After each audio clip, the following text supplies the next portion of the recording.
Amém. Boa noite, a paz do Senhor. Que bom, né? Estamos de volta às nossas reuniões presenciais. A gente sente saudade. A gente faz online, mas parece que está faltando alguma coisa e realmente está. Vamos orar e começar nossa reunião essa noite. Sejam bem-vindos, né, quem nos acompanha online. Amém? Senhor, nós somos gratos a Ti. Muito obrigada, Jesus, por este momento. Te agradecemos pela oportunidade de nos reunirmos aqui, neste lugar. Abençoa, Senhor, abençoa a Tua igreja, os irmãos, nos ajuda a valorizar sempre mais e mais esses encontros com o Senhor e uns com os outros. Muito obrigada, Jesus, por tudo. Recebe o nosso louvor, a nossa adoração, nossas vidas. Nos firma cada vez mais nos Teus caminhos e nos prepara para a Tua volta. Sê conosco, Senhor, neste momento, no Teu nome. Amém.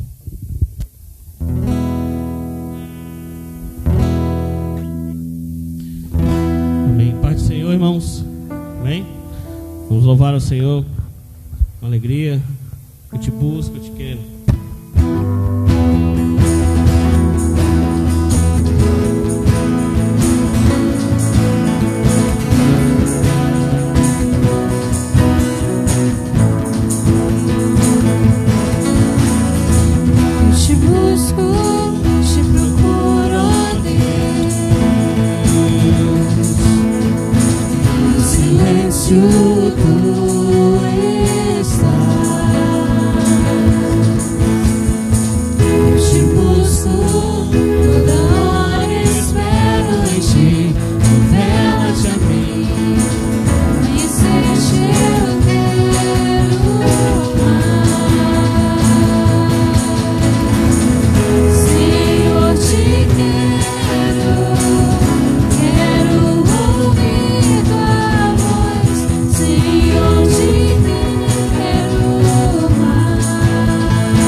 Estar mais próximos de Ti. Nesse momento, Senhor, recebe nosso louvor, vem estar conosco, Senhor, essa noite.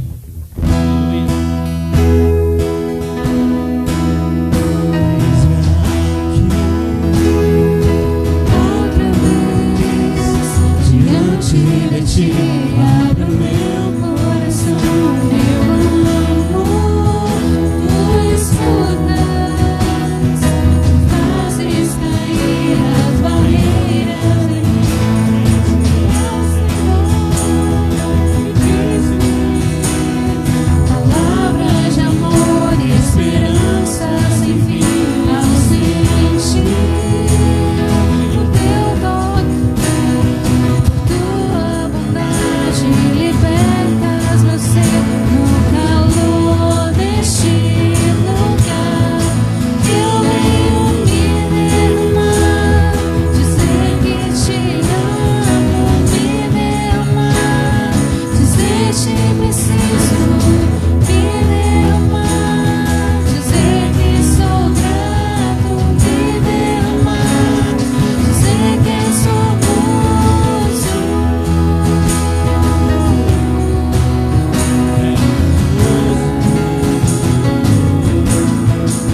preciso me derramar, dizer que sou grato, me derramar, dizer que sou moço. Eu sou moço.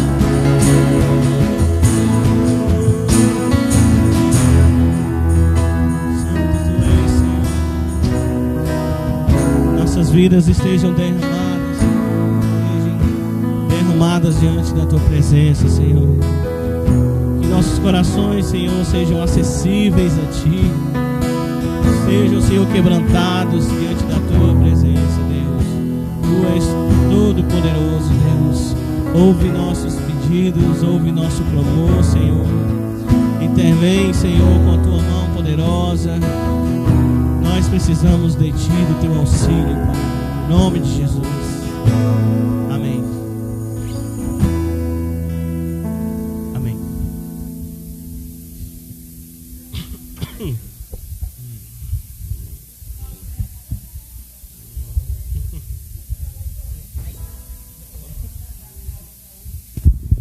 Vamos orar pelos nossos dízimos, pelas nossas ofertas. Somos gratos ao Senhor, porque em meio a toda essa dificuldade Ele tem nos sustentado. Amém? Vamos consagrar aquilo que trouxemos ao Senhor.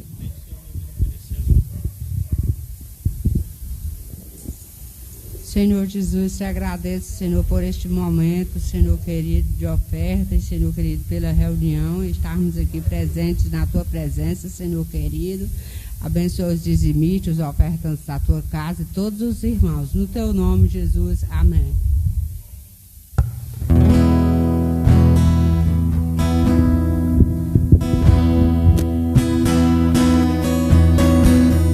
Venha, Senhor, vida oferecer uma oferta de amor e sacrifício. Quero minha vida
som, amém? Pai do Senhor, irmãos, todos. Pai do Senhor também, os irmãos aí que vão estar acompanhando aí pela internet, né? Tanto ao vivo como depois, né? Também tem gente assim. Então, irmãos, hoje nós vamos continuar o nosso estudo de Romanos, certo? E nós estamos no capítulo 3, né? Certo? Eu vou tentar fazer que dê para a gente chegar até o capítulo 3, versículo 20, certo, irmãos? Vamos dar uma leiturinha aqui rápida. E vamos tentar correr, né? Esse tempo mais reduzido é difícil. Amém? Romanos 3, 1 ao 20, né? Só um instantinho.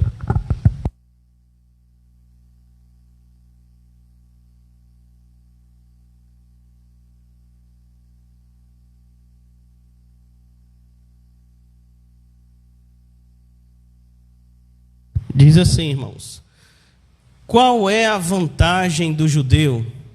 Ou qual a utilidade da circuncisão? Muita, sob todos os aspectos, principalmente porque aos judeus foram confiados os oráculos de Deus. E então, se alguns não creram, será que a incredulidade deles anulará a fidelidade de Deus? De modo nenhum. Seja Deus verdadeiro e todo ser humano mentiroso, como está escrito, para que sejas justificado nas tuas palavras e venhas a vencer quando fores julgado. Mas, se a nossa injustiça evidencia a justiça de Deus, que diremos? Seria Deus injusto por aplicar sua ira? Fala em termos humanos. É claro que não. Do contrário, como Deus julgará o mundo? Se a minha mentira faz com que eu aumente a verdade de Deus para a sua glória, por que ainda sou condenado como pecador? E por que não dizemos, como alguns caluniosamente afirmam que o fazemos? Pratiquemos o que é mal, para que nos venha o que é bom. A condenação destes é justa. Romanos 3, 9. Que se conclui? Temos nós alguma vantagem? Não, de forma nenhuma. Pois já temos demonstrado que todos, tanto judeus como gregos, estão debaixo do pecado. Como está escrito, não há justo, nenhum sequer. Não há quem entenda, não há quem busque a Deus. Todos se desviaram e juntamente se tornaram inúteis. Não há quem faça o bem, não há nenhum sequer. A garganta deles é sepulcro aberto, com a língua enganam, veneno de víbora está nos seus lábios. A boca, eles a têm cheia de maldição e amargura. Os seus pés são velozes para derramar sangue. Nos seus caminhos há destruição e miséria. Eles não conhecem o caminho da paz. Não há temor de Deus diante de seus olhos. Ora, sabemos que tudo o que a lei diz é dito aos que vivem sob a lei, para que toda boca se cale e todo mundo seja culpável diante de Deus. Porque ninguém será justificado diante de Deus por obras da lei, pois pela lei vem o pleno conhecimento do pecado. Amém, irmãos? Vamos orar. Senhor, Pai, fala conosco, Pai, sobre essa palavra. Fala aos nossos corações, fala aos nossos ouvidos, que nós possamos ver a Tua mão dirigindo nossas vidas, que possamos ver a Tua mão dirigindo nossos corações, que possamos ser guiados pelo Teu Espírito Santo, Pai. Em nome de Jesus, amém. Irmãos, nós estamos aqui seguindo o roteiro do apóstolo Paulo, né? Certo? O que nós já vimos semana passada? Certo? Como um coração com problemas pode fazer até da lei de Deus um ídolo, não é isso? Certo?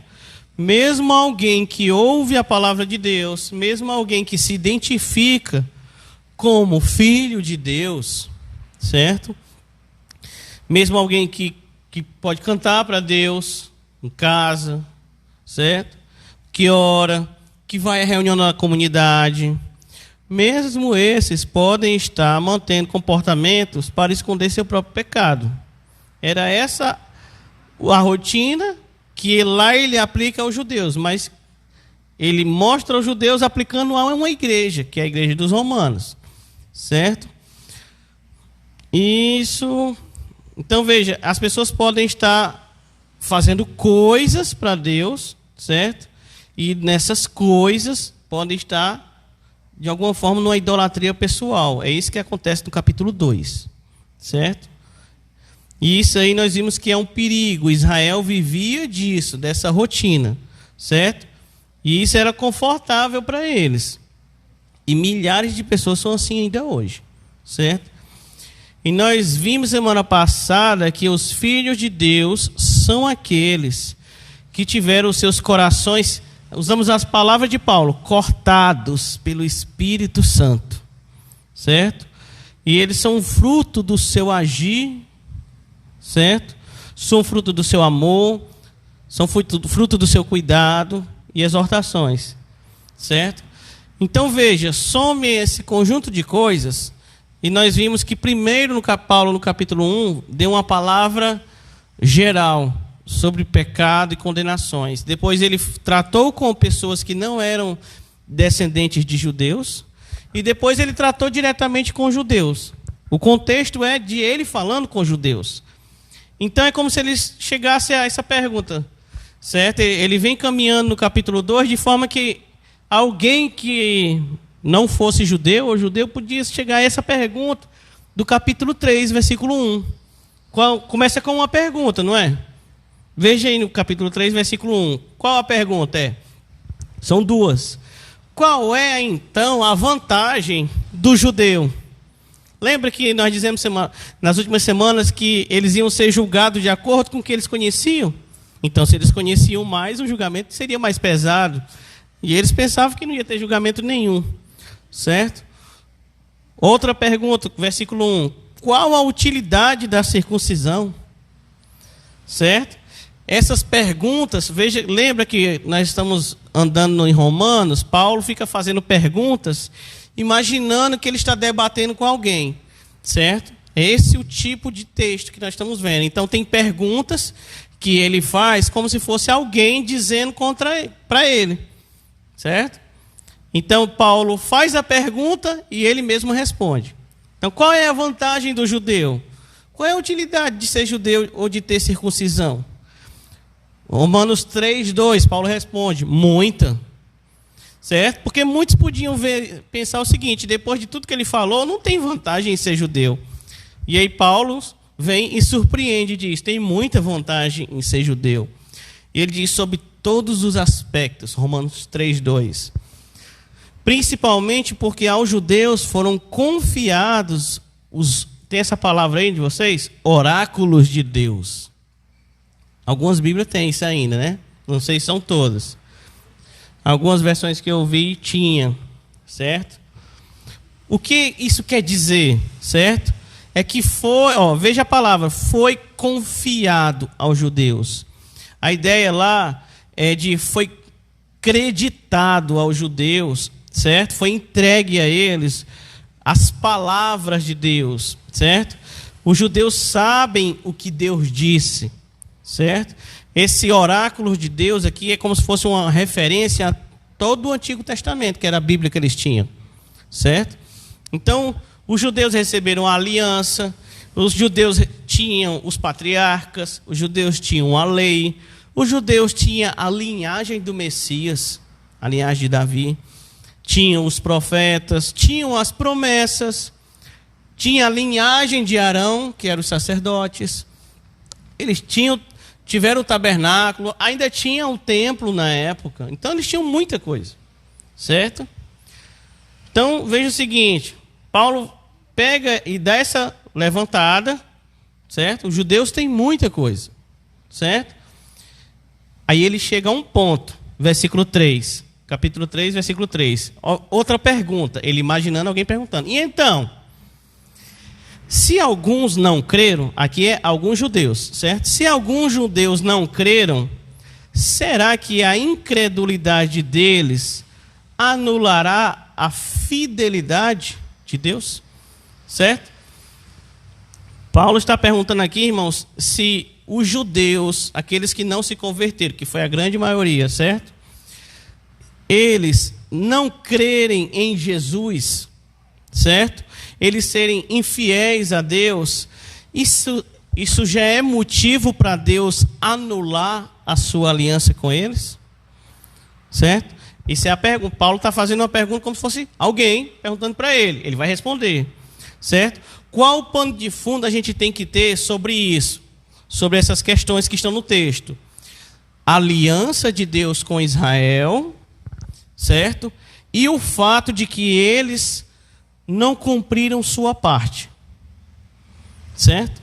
Será que isso já estava previsto, alguma coisa disso na lei? Certo? Paulo está falando para eles, então eles sabem o que é. Vamos investigar aqui o que pode ser. E eu peço que os irmãos abram em Deuteronômio, um livro que nós vamos começar a usar mais. Eu tentei poupar o máximo que deu no começo, certo? Do nosso estudo em Romanos, mas agora já é interessante a gente ir comparando, certo? O que é o pano de fundo do que Paulo está dizendo? Você abre em Deuteronômio capítulo 11, nós vamos ler do versículo 26, acho que até o 29, certo? E vai estar no momento em que eles estão, onde eles estão, para quem foi escrito isso, certo? Quando esse livro foi escrito, quando Moisés estava dizendo essas palavras, eles estavam no que hoje nós chamamos já Israel, só que eles estavam do outro lado do Rio Jordão, certo? Então, eles tinham conquistado as terras do outro lado do Rio Jordão, mas não tinham conquistado nada para o lado de dentro, certo? E aí, nesse momento ali, é que antes de atravessar o rio, Moisés faz alguns discursos que são registrados. É o livro de Deuteronômio, certo? E o que é colocado ali para eles fazerem?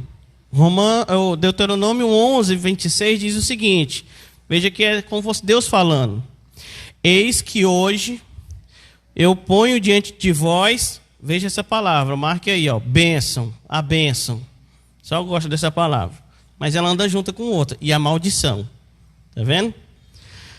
O que é a bênção? 27.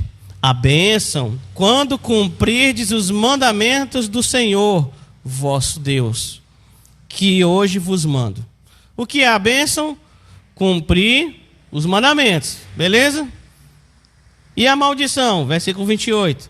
Porém a maldição, se não cumprirdes os mandamentos do Senhor vosso Deus, e vos desviardes do caminho, que hoje eu vos ordeno, para seguires outros deuses que não conhecestes.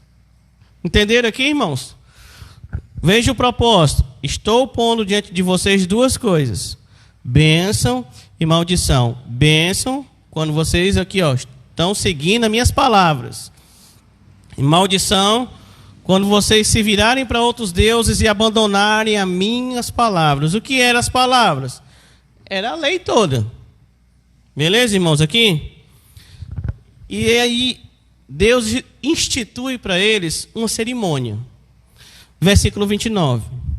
E será que quando o Senhor teu Deus te introduzir da terra, ou seja, quando eles passarem o Jordão, a que vais possuí-la, então pronunciarás a bênção sobre o monte Gerizim e a maldição sobre o monte Ebal. Eu coloquei um vídeo aí no grupo do WhatsApp, não sei se os irmãos viram, e lá naquele vídeo tem essas duas montanhas, certo? Elas ficam num local que hoje é habitado pelos samaritanos, certo? E vamos pensar, tem um vale e mais ou menos 500 metros de altura, arredondando, de um lado e do outro tá as duas montanhas, o Monte Gerizim e aí desce o vale e depois o Monte Ebal. O que Deus vai falar daqui para frente para eles? Que eu estou resumindo, para a gente ganhar tempo. Deus vai dizer o seguinte, olha, quando vocês entrarem, vocês são 12 tribos. 6 tribos vão subir o Monte Gerizim, todo mundo. E 6 tribos vão subir o Monte Ebal. Os que estiverem no Monte Gerizim vão proclamar, bem alto, todo mundo junto, todas as bênçãos que há de Deus. Certo? Quando eles terminarem lá, aí tem, do outro lado, a turma que está do outro lado vai proclamar todas as maldições. Isso é o capítulo 27 ao 30 de Deuteronômio. Lá você vai encontrar as bênçãos e as maldições. Então ia funcionar assim, para que todos eles soubessem. Certo? Estamos com Deus. Olha aqui. Todo mundo sabia. Todo mundo ia proclamar a bênção. E do outro lado, ia ter a outra proclamação. Certo? Isso aí, eles fizeram isso. Quando entraram na terra, depois que já tinham derrotado vários inimigos. Certo, irmãos? Entre as maldições, estava lá incluído que Deus enviaria pestes, fome, tempestade, gafanhoto, acontece muita coisa, guerras. Certo? Eles perderiam as batalhas, seriam levados cativos, morreriam. Muita coisa está lá escrita. Eu até já li uma vez isso aqui na igreja. Li o trecho todo. Certo? E aí, esse é o pano de fundo do que nós estamos lendo em Romanos. Porque nós temos o quê? Um povo de Israel que é fraco. Eles não são um reino na época de Paulo, na época de Jesus. Eles não têm rei. Certo? Muitos deles não obedecem a Deus, alguns. E a maioria deles rejeitou Jesus como Messias, certo? Então você vê, eles são odiados por todas as nações. Então você poderia olhar isso aqui e ver, olha, os judeus estão sob a maldição deuteronômica, certo? Esse é o pensamento do pano de fundo. Então veja, se Deus ia mandar, não estava lá na lei que se eles fizessem coisa errada não ia dar certo? Então o pensamento do pano de fundo é, eles estão em maldição, certo? Então, a pergunta de Paulo é, será que Deus abandonou eles de vez? Deus rejeitou eles de vez e agora só é a igreja? É isso que nós vamos estar trabalhando em Romanos, certo? Eu até botei aqui, é a seguinte, ó, será que a infidelidade de Israel fez Deus abandonar Israel? Certo? Em 2021, como é que isso aí estaria escrito? Certo? 2021, seria o seguinte, será que os judeus foram cancelados? Tem isso aí na internet? Será que Deus cancelou Israel? Certo? E Paulo vai dizer, Deus não anula a sua aliança. Deus não anula a sua fidelidade para com os judeus. Versículo 4. Paulo vai dizer, ó, de maneira nenhuma. Agora veja como ele vai explicar isso. É interessante. Seja Deus verdadeiro e todo homem mentiroso. Como está escrito? De modo que são justas as tuas palavras e prevaleces quando julgas. Aqui, isso eu estou lendo na versão NVI, certo? Porque tem muitas versões que são assim meio truncado, porque aqui são um jogo de palavras. Tem muitas palavras que servem para vários significados e elas estão repetidas. Aí uma sai com um, outro sai com outro, certo? Então, veja o seguinte, Paulo está dizendo o que nesse jogo de palavras? Deus não anula sua aliança com Israel, certo? As palavras, as promessas dadas a Israel permanecem, certo? Bem, aí você poderia perguntar assim, mas eles não estão em maldição? Eles não fizeram tudo que era errado? Eles não foram espalhados pelo mundo? Só que Deuteronômio 27 lá, quando eu falei do 27 para frente, quando você chega em Deuteronômio 29, note aí para você ler em casa, vai estar lá, Deus ordena, disse: olha, se vocês aprontarem, vocês vão ser exilados nas nações. Certo? Termina assim, Deuteronômio 29. Eu vou espalhar vocês pelo mundo e vocês vão sofrer. Só que quando chega no Deuteronômio 30, Deus restaura o remanescente. A palavra que vai aparecer... Vocês estão em Deuteronômio ainda? Deixa eu ler aqui, ó. Deuteronômio 30. Deixa eu abrir aqui rapidamente. Vocês já estão em Deuteronômio, é mais fácil, né? Só para não ficar nas minhas palavras aqui, ó. Você tem o Deuteronômio 29 falando de ira, certo? Beleza. Versículo Deuteronômio 30, 1. Quando te acontecerem todas essas coisas, veja isso, a bênção ou a maldição que descrevi diante de ti, olha isso, e te recordares delas em todas as nações para onde o Senhor teu Deus te houver lançado, e te converteres ao Senhor teu Deus, e obedeceres a sua voz conforme tudo que hoje te ordeno, tu e teus filhos, de todo o teu coração, com toda a tua alma, o Senhor teu Deus te fará voltar do cativeiro. Ou seja, Deus iria trazer do exílio. Certo, irmãos? Isso acontece quando eles voltam da Babilônia, certo? E vai acontecer um dia mais lá na frente, certo?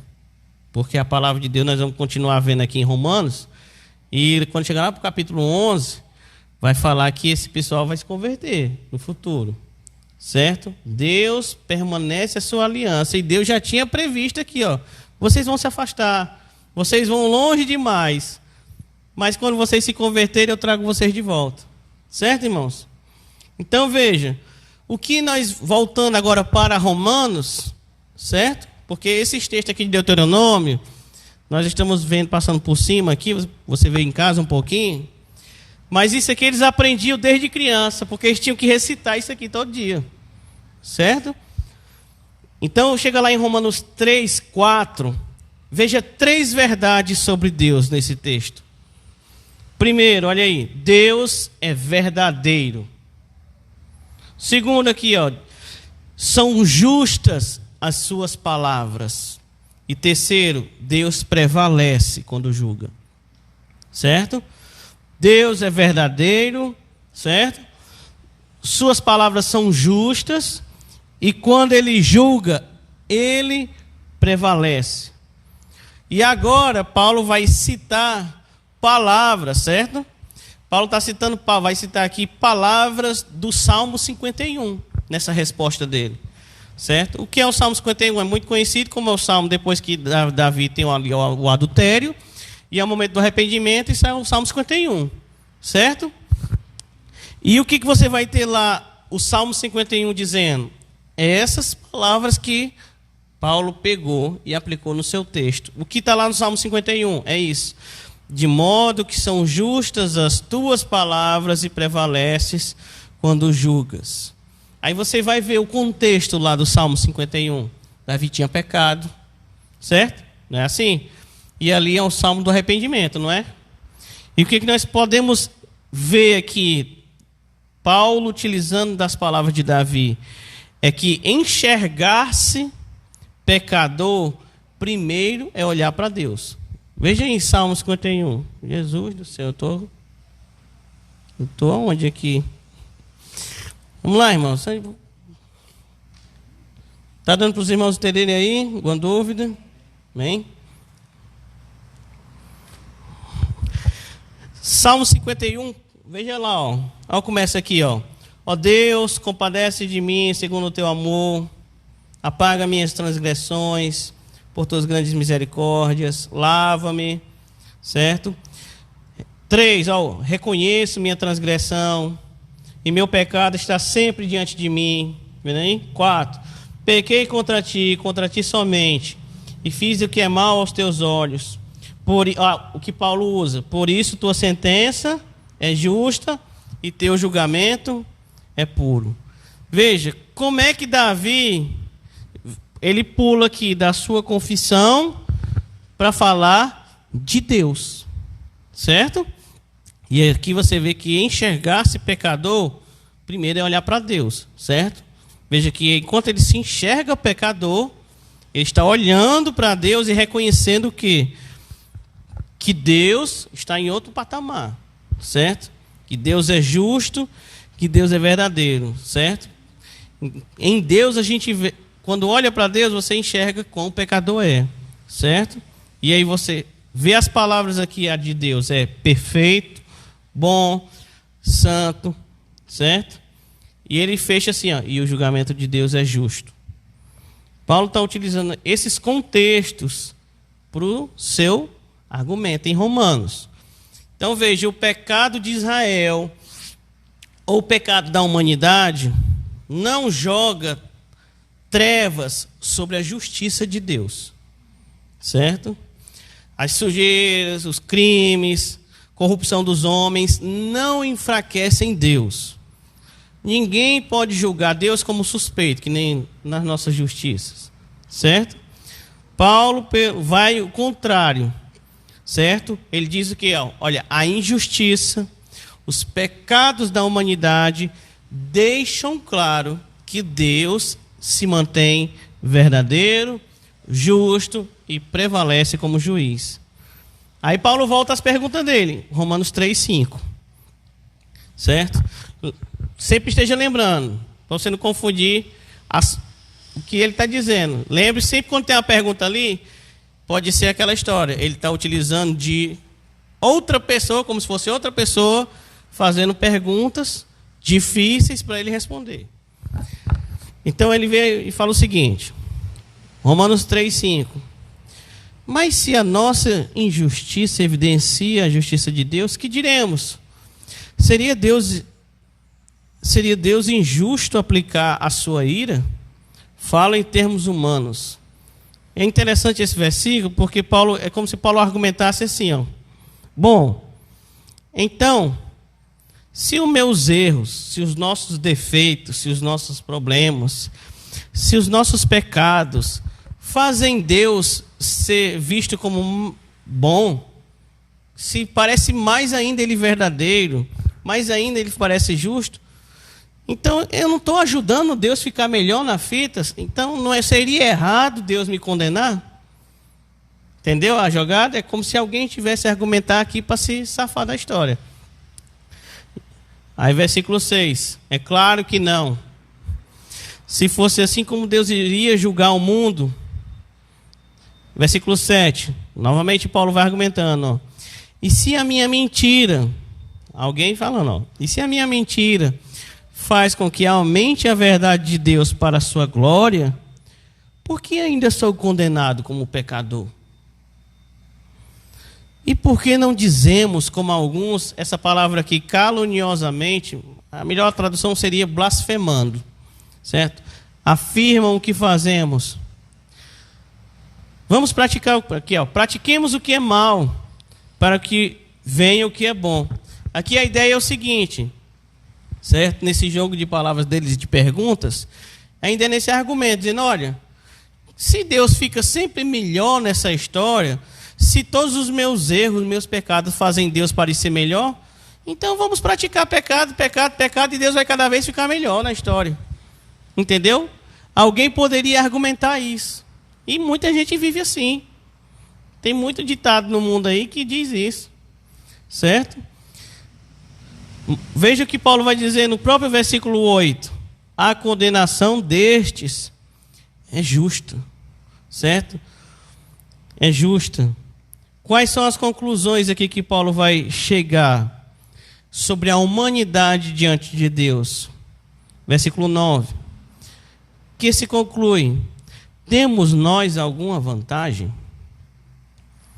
Ou então, os judeus têm vantagens? Paulo responde, versículo 10. Não, de forma nenhuma. Pois já temos demonstrado que todos, tanto judeus como gregos, veja essa palavra, estão debaixo do pecado. Certo, irmãos? Então, não adianta, o que ele está construindo não adianta você tentar criar rodeios certo? Criar linhas de pensamento para tentar se justificar, certo? Tentar dizer, não, no final vou pecar, e no final Deus vai ficar muito bem, muito legal, certo? Olha, ele frisa aqui, ó, todos, tanto gregos como judeus, estão debaixo do pecado. E aí, irmãos, é como se Paulo abrisse assim, a caixinha do debaixo do pecado, certo? E a partir daqui, ele vai começar a descrever como é que vive, como é que é todos esses que estão debaixo do pecado. Observe que ele está colocando toda a humanidade, certo? Tanto judeus quanto gregos, bárbaros, seja o que for. E a partir do versículo 10 ao 20, é como se Paulo pegasse assim, ó. Vou apresentar em vários pontos do Antigo Testamento como a humanidade está totalmente destruída diante de Deus. Cada frase ele tira de um lugar, do 10 ao 20.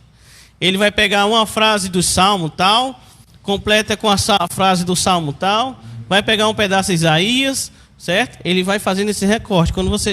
Se você tem essas Bíblias que tem aqui embaixo a referência, você vai ver que é lotado de referência, certo? Então, do versículo 10 ao 12, Paulo vai utilizar o Salmo 14. E ele diz o seguinte, ó. Como está escrito, não há justo, nenhum sequer, não há quem entenda, não há quem busque a Deus. Todos se extraviaram, ou se desviaram, né? E juntamente se tornaram inúteis. Não há quem faça o bem, não há nenhum sequer. Então veja, o Salmo, quando você vai lá ver no Salmo 14, o Salmo 14, ele inicia com essas palavras, mas tem um pouquinho antes, uma frase, que é o seguinte, o que o louco está dizendo em seu coração, o que o insensato diz em seu coração, Salmo 14.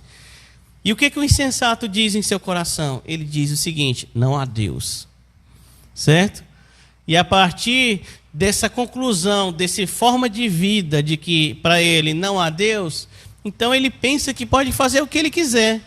Não tem lei acima dele, não tem Deus acima dele, não tem julgamento acima dele, e ele faz o que ele quiser, certo? Então, em cima desse orgulho, você vai ter aqui, irmãos, do versículo 10 ao 12, o que na teologia chama a depravação total da humanidade, certo? O que isso quer dizer? É que a humanidade, ela, em pecado, ela se colocou totalmente contra Deus, certo? E veja como isso é expresso. Não há justo, certo? Não há justo, não há nenhum sequer. Não há quem busque a Deus. Por que as pessoas por que não há justos? Porque não interessa a justiça. Por que não há quem busque a Deus? Porque as pessoas não querem buscar a Deus. Por que todos se desviaram? Porque ninguém quer andar no caminho de Deus, certo? E aqui diz, ó, ele dá uma conclusão, e juntamente se tornaram inúteis. O que é uma coisa inútil? É sem propósito, não serve para nada, certo? É se tirar o valor, né? Não há ninguém que faça o bem. Então veja, irmãos, esses textos mostram que o pecado domina todos os aspectos da vida da pessoa. A mente, as ações, as palavras, os relacionamentos. E principalmente a relação com Deus. A partir do 10 aqui, aí ele vai começar a destrinchar isso. Veja como se fosse, eu falei um esquemazinho que eles tinham o costume de escrever. Ó. Você tem aqui, ó, não há nenhum justo sequer. Certo? Vamos quebrar esse texto. Nenhum justo sequer. Qual o próximo passo? Para baixo, ó. Não há quem entenda. Ou seja, cegos e ignorantes. Qual o terceiro? Não há quem busque a Deus. A próxima consequência. Certo? Não há quem busque a Deus. Ou seja, que é rebelião, estão contentes com a sua distância. Aí você tem aqui embaixo, ó, todos se desviaram, ou seja, não tem propósito, todos deixaram o caminho. Aí você vai ver ele voltando agora. Todos se tornaram inúteis. E ele volta de novo. Não há quem faça o bem. Não há nenhum sequer. Percebe a palavra sequer e sequer? Ele está construindo aqui um argumento. Ele vai e volta. Ele fecha. Começa no sequer e termina no sequer. Certo? Para mostrar como a humanidade. E aqui é o status da humanidade, longe de Deus. E qual o status do que eles falam, essas pessoas, a humanidade, sem Deus? Versículo 13. A garganta deles é sepulcro aberto. Esse aberto, irmãos, tem uma posição forte aqui, esse verbo, certo? Tanto o verbo como está escrito e aberto, todos é com a mesma intensidade. É como se ele estivesse chamando você para ver um caixão, um negócio aberto, certo? A garganta deles é um sepulcro aberto. Com a língua engano, veneno de víbora está nos seus lábios. Certo, irmãos? Essa passagem, aqui só nesse versículo, Paulo pegou metade do Salmo 5, versículo 9, e o finalzinho é Salmo 140, versículo 3. Então ele pegou um pouquinho de um pouquinho do outro. Tudo está falando de quê? Que não há, as pessoas não têm retidão neles, certo? É isso que ele vem falando no contexto do Salmo. Ele fala assim no Salmo 5, né? 9. As entranhas das pessoas, certo? São verdadeiras maldades. Fala isso aí no Salmo 5, certo? E no Salmo 140 é homens violentos, maus. Volta no nosso Romanos 3, do 14 ao 16. Diz assim, a boca deles, eles a têm cheia de maldição e amargura. Isso é do Salmo 10. Certo? Agora nós vamos entrar em outro, ele vai citar agora Isaías 59. E diz assim, né? Os seus pés são velozes para derramar sangue, nos seus caminhos a destruição e miséria. Então veja, irmãos, a primeira seção aqui, ó, a boca deles tem, eles a têm. Está vendo? A ideia é que eles mantêm a sua boca cheia de quê? Maldição e amargura. Isso é o que produz a boca da pessoa, certo? Das pessoas. É um conteúdo que eles conseguem fazer. E quando ele chega aqui, ó, os seus pés são velozes para derramar sangue, veja que é uma prontidão. Porque a pessoa pensa só de sangue como sendo assassinato. É lógico que fala disso. Mas veja aqui, ó, não é só assassinato. Você pode pensar que é uma prontidão para acabar com a vida de outras pessoas. Tem pessoas que têm essa prontidão para acabar com a vida dos outros e ela não mata a pessoa. Mas ela tenta fazer de tudo para prejudicar a outra pessoa, né? Então veja, essa prontidão, o sentimento de se achar senhor sobre a vida do outro, certo? Aquele que tem poder para destinar a vida do outro. No finalzinho aqui do versículo 16, né? Ainda, nos seus caminhos há destruição e miséria. Então veja que vinha falando sobre seguir o caminho do Senhor, já que não, eles querem o contrário. Os caminhos que eles andam é destruição e miséria, certo? Perceba que em todos esses textos, esses versículos, sempre está aqui duas letras, A. O que é esse A?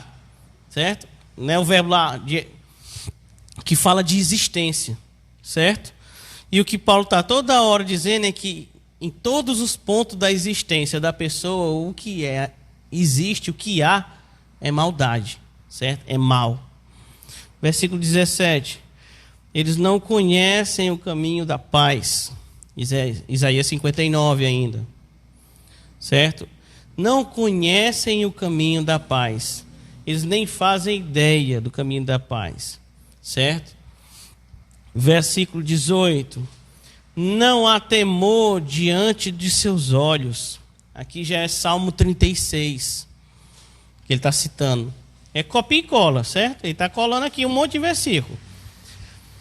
Então veja, o que é não há temor diante dos seus olhos, é não há reverência a Deus. São pessoas que não estão nem aí para Deus, certo? Não há qualquer respeito para Deus. E aí você chega no versículo 19 e 20, como Paulo dando assim um veredito. Lembra que nós viemos falando várias semanas sobre a ira de Deus? Quando ele chega nesse setor aqui, ó, do 10 ao 20, ele concentra. Certo? E aqui, nessa descrição da humanidade totalmente longe de Deus aqui, essa história, ele está citando vários versos da Bíblia, comprovando com a própria palavra de Deus o estado da humanidade. E o veredito, versículo 19 e 20, diz assim, ó, ora, sabemos, ó, esse sabemos aí você grifa aí bem muito na sua Bíblia, certo? Sabemos que tudo que há na lei, de tudo que a lei diz, é dito aos que vivem sob a lei. Para quê? Para que toda boca se cale e todo mundo seja culpável diante de Deus. Vendo isso aí, irmãos? A palavra é pesada, esse texto aí, viu?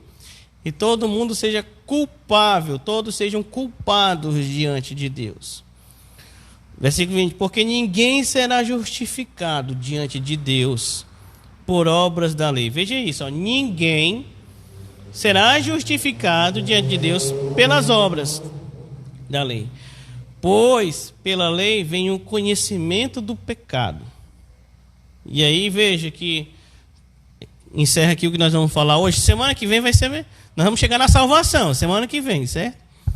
Mas você vê que Paulo, ele não fala aqui, Romanos, tudo bem, irmãos, e tudo mais, vocês são gregos, vocês são gentios, vocês são judeus de todos os lugares, eu estou preocupado que Deus ama vocês, vocês vão se juntar pelo amor e todos vamos ser felizes, que somos salvos. Não é assim. Ele chega e está tratando o quê? Da ira de Deus, 3 capítulos. Aí ele agora vai chegar na salvação. Porque é necessário as pessoas conheçam o destino real delas, para que elas depois vejam, enxerguem o tamanho do livramento. Não é assim quando você está aqui, ó, e se alguém te disser, olha, tu ia acontecer isso contigo hoje, mas tu nem veio trabalhar, ó, foi tranquilo aqui, tu se livrou desse problema. Você tem um sentimento ali, um alívio e tudo mais. Mas quando você passa assim uma rua despercebida e passava um carro em cima de você, passou do seu lado e você escapou, não é diferente o peso? Porque você viu o problema, certo? É esse o tipo de coisa aqui. Então veja, o versículo 9 fala de todos debaixo do pecado, não fala? 9. Veja como é que ele fala o 19. Todos debaixo da lei. Quando você vê a palavra assim repetida na Bíblia, fique ligado. Ele está fazendo um link, ó. O 9, todos debaixo do pecado. E agora, ó, todos debaixo da lei. O que todos devem fazer? Ele vai dizendo 19. Todos devem se calar. Todos são culpados diante de Deus, certo? E ele diz, ninguém será considerado justo diante de Deus por suas obras ou práticas da lei. A ideia dele é todos falharam, certo? E ele vai dizer o seguinte, olha, a lei não foi dada para ser justificador da humanidade, certo? Ele diz que a lei foi dada para ser um conhecimento do pecado, para você conhecer as influências do pecado, os efeitos do pecado, o poder do pecado, para literalmente, irmãos, a lei serve para isso, nós ficarmos desesperados por alguém que nos livrasse de tão grande ira. E é isso que Paulo está dizendo aqui, certo? O propósito da lei é justamente nos deixar desesperados por um Salvador, certo? E Israel não enxergou isso até hoje. Ou eles enxergaram, mas não a pessoa certa. Veja como o desespero aqui, ó, que essa ideia funciona. Você tem aí, ó, na pandemia. Você tem a pandemia. O que você tem? Morte e medo. Dá o que isso aí? Desespero. O que as pessoas dizem na internet e na televisão? Precisamos de um líder. Precisamos de alguém que nos guie. Nenhum dos que está aí nos ajuda. Precisamos de alguém que nos guie. O que eles dizem? Precisamos de alguém que nos diga o que fazer. Precisamos de alguém que coordene um modo de que a gente se salve. Precisamos de alguém que nos livre da morte. Certo? Só que as pessoas procuram tudo isso longe de Deus. Qualquer pessoa que você sentar aí para conversar vai dizer tudo isso. Precisamos de um líder, precisamos de alguém. E as pessoas ficam buscando, seja numa pessoa, seja noutra, cada um busca o que parece mais com ele. Certo? Então veja, só que elas não buscam em Deus. Então veja como essa temática, ela nos leva a buscar uma pessoa. Certo? Então você vê assim, ó, o pessoal dizia no começo da pandemia, não, essa pandemia, esse medo vai fazer as pessoas se voltarem para Deus. As pessoas não vão se encher de pessoas nas igrejas. Nada. As pessoas estão buscando outras coisas. Porque elas não buscam a Deus. É o que está no texto. A pandemia não é o Espírito Santo. A pandemia não retira pecados. A pandemia não livra ninguém do juízo de Deus. A pandemia só nos mostra o fato que vai aparecer semana que vem. O salário do pecado é a morte.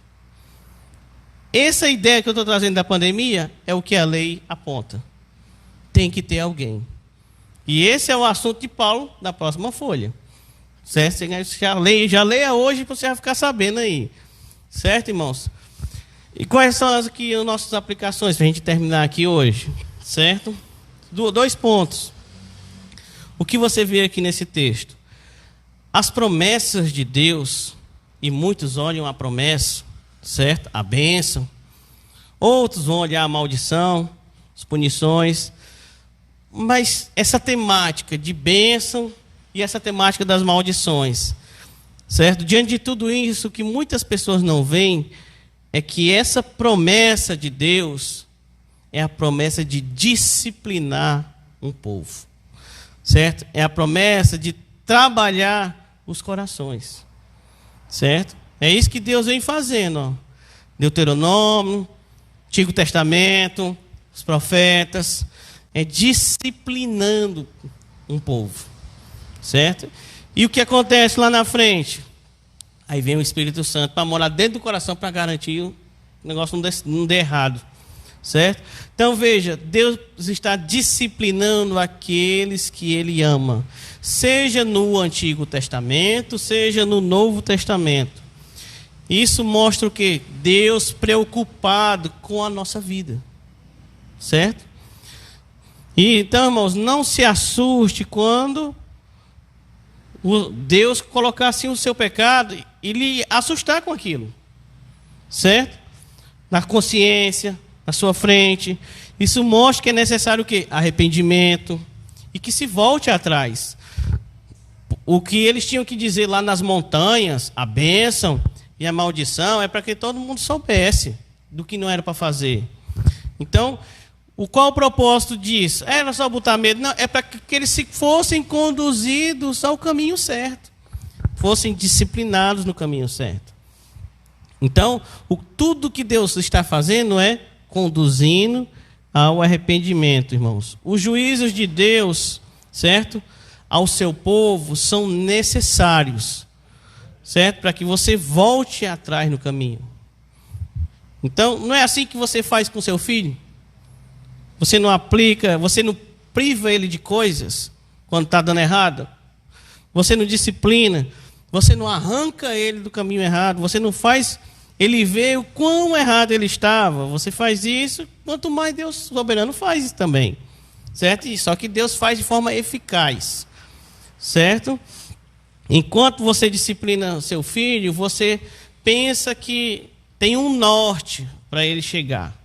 Certo? Você tem um caminho que você pensa, esse caminho seria mais saudável. Certo? Você planeja um caminho para ele trilhar, para ele chegar. Certo? Seu filho não entende, ele não vê o que você imagina.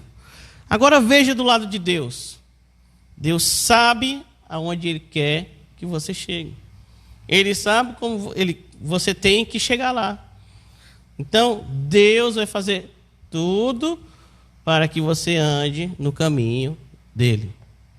Esse é o propósito do Espírito Santo estar nas nossas vidas, certo? Deus sabe o futuro que determinou os seus filhos. O que nós devemos fazer é não se opor, certo? Não se opor aos seus desejos, não se opor aos seus desígnios, não se opor à sua palavra, não lutar pelo pecado, mas lutar contra o pecado. Deus está o tempo todo, o que é nosso tema? Oferecendo restauração a seu povo. E essa restauração, a chave disso é o arrependimento, certo? As maldições da história deveriam motivar eles, estimulá-los ao arrependimento, certo? Para quê? Para ser um dos justos do Senhor, certo? Para ser povo do Senhor. Para que o arrependimento é necessário, irmãos? Aí nós vamos usar as palavras do texto, para que você entenda.